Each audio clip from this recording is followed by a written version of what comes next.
Hey guys, Meltdown with a very special interview today with Tom G. Warrior from Celtic Frost. As you can see, I'm standing in front of their box set that comes out on November 25th. It covers the band from the period of 1984 through 1987. It includes a 40-page booklet, all sorts of great photographs and unseen shots, as well as interviews with Tom and Reed St. Mark. It's got a USB drive that contains MP3 audio of all the albums, including bonus tracks, woven patches, double-sided poster, and much, much more. Like I said, it comes out November 25th. It'll make a great stocking stuffer, if they have a big stocking, for anyone on your Christmas list.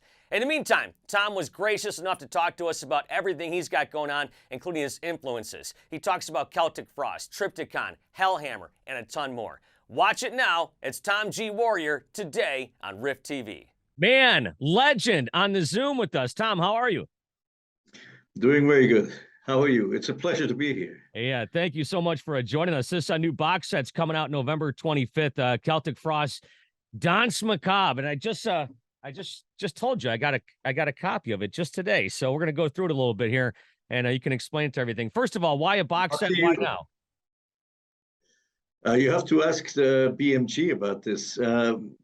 You realize that Martin, Eric Kane, and I signed very bad record deals in the 1980s, and we don't have the rights to our early music. So BMG decided to do this box set. They have all the rights, they can do all the decisions, but they were kind enough to ask me to be the art director on this and to be involved. So I'm very grateful that they always collaborate with me. They don't have to, but they do, so I'm happy. Well, that's nice because you hear a lot of stories, obviously going the other way in this business.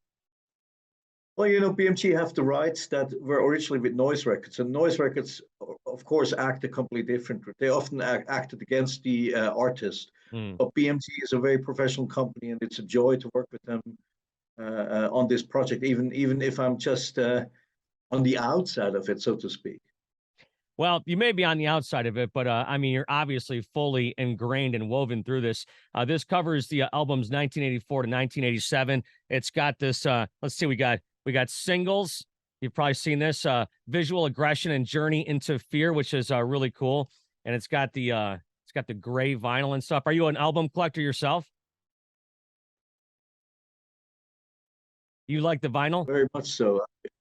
I love vinyl, and I love of course box sets. And to me, it's a big deal that BMG decided to give Celtic Frost a box set.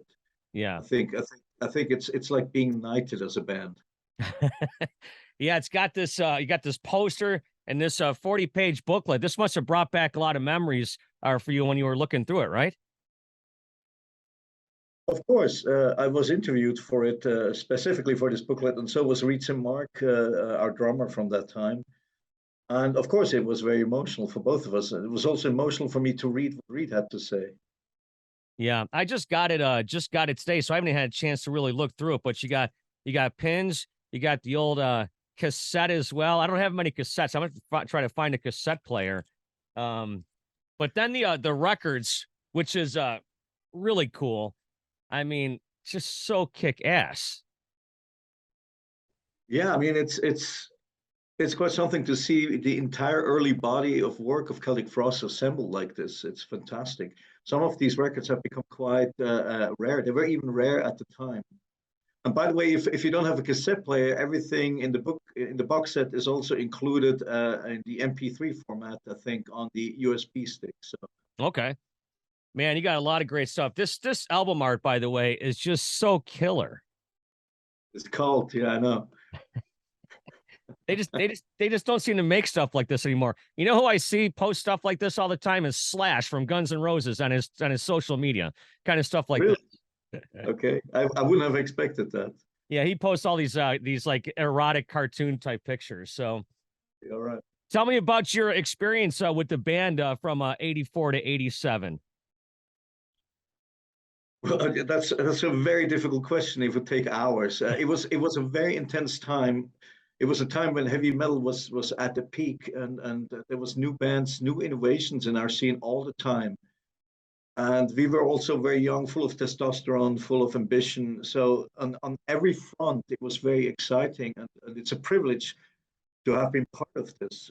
I mean, so much that shaped the metal of today was created back then. Yeah, and of course, if I'm not mistaken, Hellhammer went away. You formed Celtic Frost, and that must have been pretty exciting in itself. It was daunting and exciting at the same time. We Yeah. didn't know, of course, if Celtic Frost will succeed, and we questioned ourselves: did we just make a gargantuan mistake? Did we gamble away our record deal? But we felt we had to do this. We felt we had to take the extremity of Hellhammer and add something to it. You know, expand it a little bit artistically. And of course, eventually we were glad we did it. Yeah. Hellhammer, by the way, one of my favorite names of any band out there. Well, I have to say, I'm quite fond of it myself. So it's pretty cool because next summer in Sweden, this is going to be really exciting. You got the Time to Rock, and you're going to be doing 3 nights from each part of your career. Is that right? Yes, this was actually the idea of the festival. They approached us with this, and it's something I don't take for granted, and it's not something I do every day. But of course, it's also something very emotional. It basically encompasses my entire path as a musician. It's a gift to me, an artistic gift, and I'm looking forward immensely to experiencing that. Yeah, and of course, you're going to be doing Hellhammer stuff the first day, and then Celtic Frost and Triptykon stuff the last day. So that's pretty cool. I mean, it's I was just thinking about that when I saw this earlier. It's like talk about a flood of emotions, like you were just saying. But you know, when we formed Hellhammer, of course we had dreams, but we were also realistic enough to think that an underground band playing extreme metal, for which there was no scene at the time, Hmm. we didn't think it would go anywhere. We wanted to play music, we wanted to be musicians, but we realistically thought if we have a few fans, we'll be happy. And I would have never expected to talk to you 41 years later about performing 40 years of music on stage in Sweden, and we're also doing it elsewhere because some other festival has also asked. It's mind blowing, and of course, behind all of this is that I was given this chance by the audience. They basically put me there, and I owe them everything. Hmm. Now you say that you're going to be playing out there in Sweden. Do you remember your first tour of America? Of course, it was one of the highlights of my life to this day. It was in the summer of '86, and the special guest was Voivod, and it was, of course, for us again from coming from a tiny farm village in Switzerland, rural Switzerland. It was the biggest thing ever to be on a headliner tour of America. By that time, all the exciting metal came from America. All the new bands came from America. It was totally amazing to meet them all and to play for these audiences. How did you discover American metal over there at that time? Well, we were all of us in our little group of people were diehard metal fans, of course, and we went to record stores, looked for rare singles, looked for albums we never heard of. But the main thing was, of course, tape trading at the time. I was one of the tape traders, and I got all the early demos of Exodus, Metallica, and Slayer, and so on. That's basically how you first discovered the band. Yeah. Were you like me where I bought Ride the Lightning because I'm like, well, this record looks cool. Of course. Well, I mean, it happened already with Kill 'Em All. When I went to a record store and I saw Kill 'Em All there, I was like, the graphics and everything, the song titles, everything sounds like it's fantastic, and it was, of course, it was an innovation at the time. It was a new horizon. Now, Metallica just played that set just last night, as a matter of fact, of just their first 2 albums. I think. You know what I'm talking about? Yeah, yeah, of course. Yeah, that I guess Well, that went pretty well. we played Hellfest this summer, and Metallica played on a different stage, and we heard all the early stuff. It was amazing. There's everybody in Triptykon as we were waiting to go on stage. We're flooded with memories because all of these. That's basically our youth. Yeah. No, I just saw Metallica this past summer as well in Pittsburgh, and man, what a machine, what a monster that is. Of course. Well, it's good to see that heavy metal can still be a gargantuan draw. To me, everything is important from the underground to a big band, and I think heavy metal needs a flagship in a way.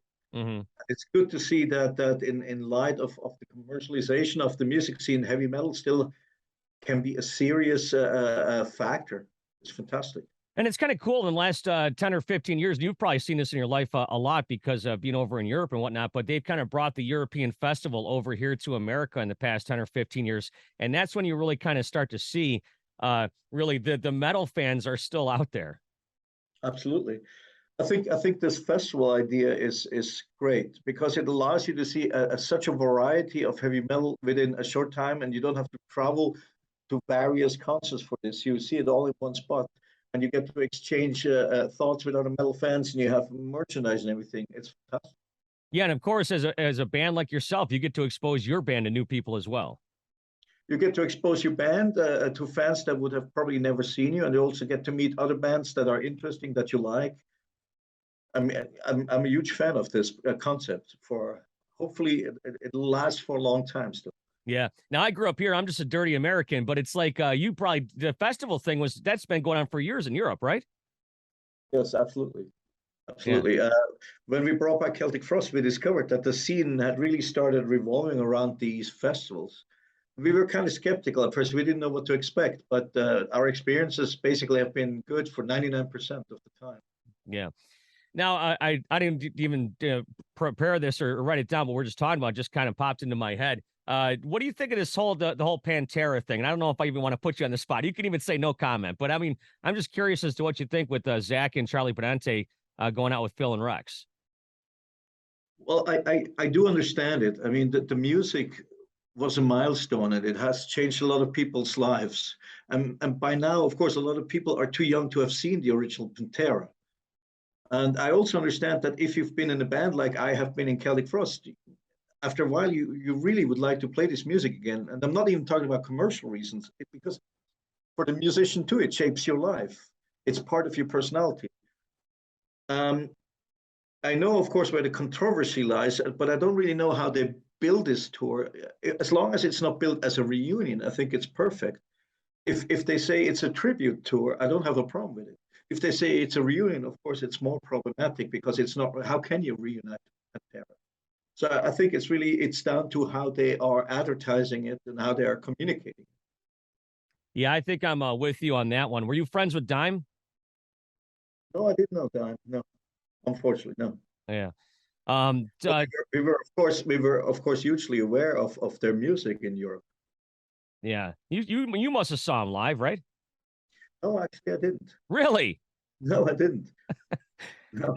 That's funny that you bring that up though, because you're right. The Pantera played their last show 20 some years ago, and there are metal fans now who are in their 20s and 30s and never got a chance to see him as well. So yeah, you're right about that. Absolutely. It was the same when we brought back Celtic Frost.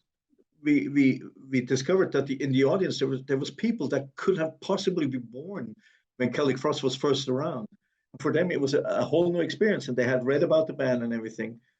So that's why I'm saying, of course, there's a really legitimate part to this, and it really only comes down to how honest are they to the audiences, how are they communicating, how are they billing it.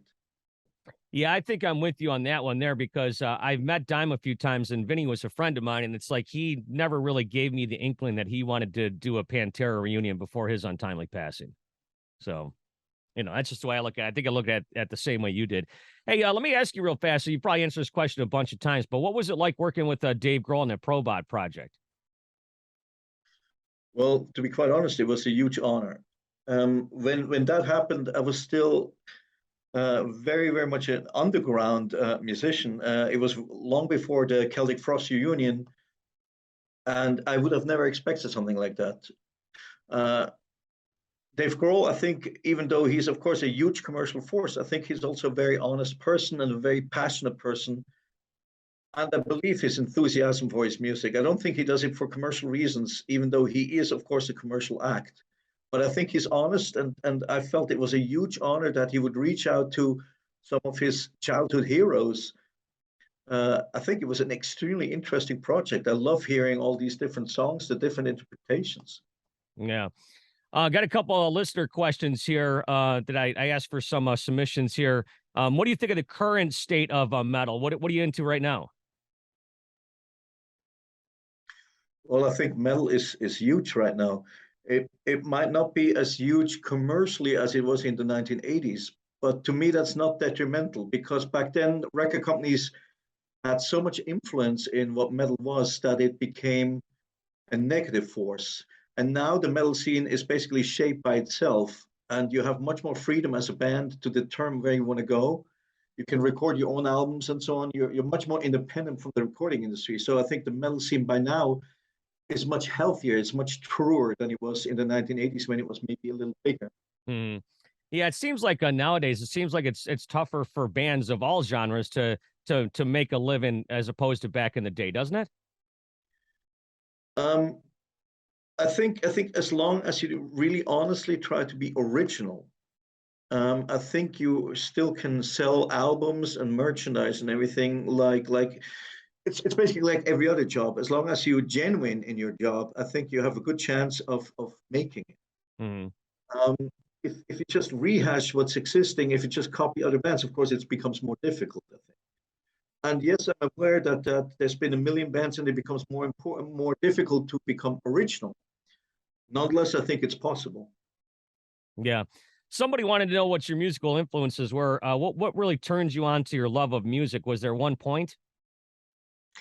It was my main musical influence was, of course, discovering Black Sabbath in the second half of the 1970s. I discovered a friend of mine loaned me a cassette from his sister, and on there was Black Sabbath's Volume 4, and that literally changed my life, as cliche as it sounds. But hearing this in the 1970s, this darkness, I couldn't get that out of my mind anymore. And maybe the other important influence was early Roxy music before they too became a commercial band. Mm. When they were really experimental, basically the prototype for new wave. I was totally fascinated by that.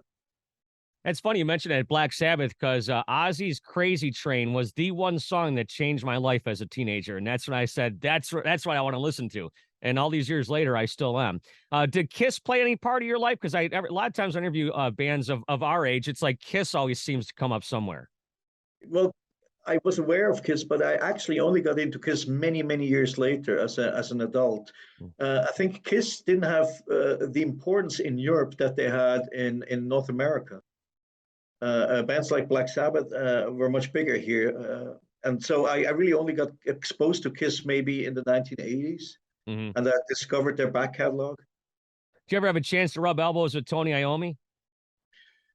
Yes, I actually met Tony Iommi once at an award show in London in 2010, and I reduced myself to a pathetic little fan in front of him. Well, hey, you got one chance, right? Well, the thing is, I am a pathetic little fan when it comes to Black Sabbath, and without him, I wouldn't be sitting here. The past 41 years of my life as a musician, I basically owe to him. So what can I say?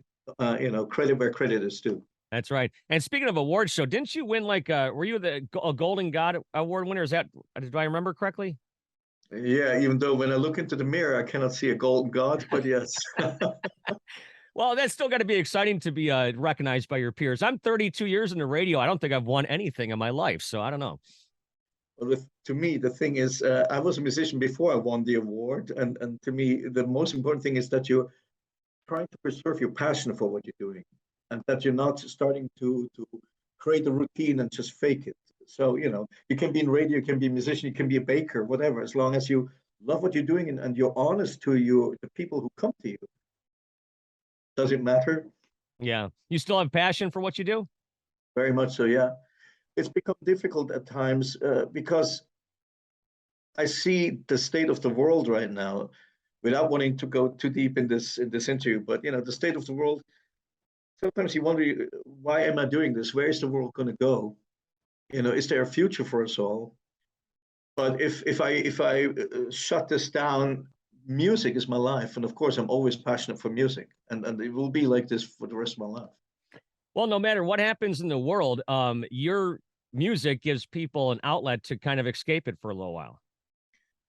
That's how I myself came to music, and of course, even if you're a musician, it's the same. When I go on stage, I forget everything. I'm completely immersed in it together with the audience, and of course, it's an hour or 2 hours of a vacation from reality.